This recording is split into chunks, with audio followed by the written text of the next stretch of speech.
Little Red Riding Hood by Charles Perrault in 1697. Once upon a time, there was a sweet little girl who always wore a red cloak with a hood. Everyone called her Little Red Riding Hood. One morning, her mother said, "Take this basket of food to your grandmother. She is ill and needs your care. But remember, stay on the path and do not talk to strangers."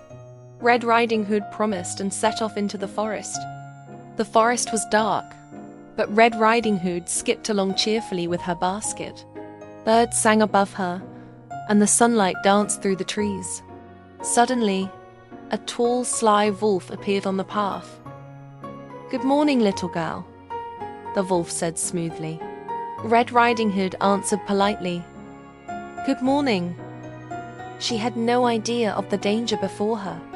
The wolf tilted his head and asked, "Where are you going, my dear?" Red Riding Hood replied, "To my grandmother's house deep in the forest. She is sick, and I am bringing her food." The wolf licked his lips and smiled. "What a kind girl you are. Why not pick some flowers for her? She would be so happy." Red Riding Hood thought this was a wonderful idea. She set her basket down and wandered off the path to pick bright, beautiful flowers. While she was distracted, the wolf grinned wickedly. He dashed through the forest, taking a secret shortcut to grandmother's cottage. His plan was simple. Get there first. The wolf knocked gently on grandmother's door. "Who's there?" she called from her bed. "It is I, your granddaughter," the wolf said in a high voice. "Come in, dear," answered grandmother. The wolf crept inside, leapt toward her, and swallowed her whole. Then he put on her nightgown, cap, and glasses. Climbing into bed, he waited for Red Riding Hood. Moments later, Red Riding Hood arrived with her basket of food and flowers. She knocked on the door. "Come in, dear," the wolf called softly, pretending to be her grandmother. Red Riding Hood stepped inside. The room was dark.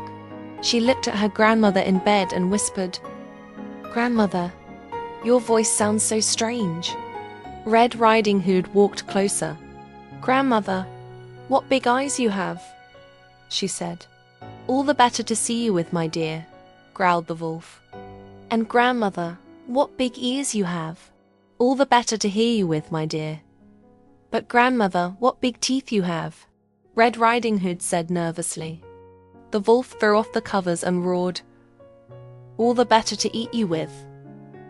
He leapt from the bed, ready to grab her.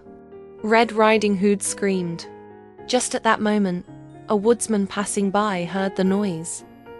He burst into the cottage, carrying a strong axe. "Leave her alone," he shouted. With one mighty swing, the woodsman struck the wolf, driving him away forever. Then he carefully cut open the wolf's belly, and out came grandmother, safe and alive. Red Riding Hood hugged her tightly. "Thank you, brave woodsman," she whispered. From that day on, she never strayed from the forest path again. The end. You have listened to the story of Little Red Riding Hood by Charles Perrault. If you want more stories like this, like and subscribe.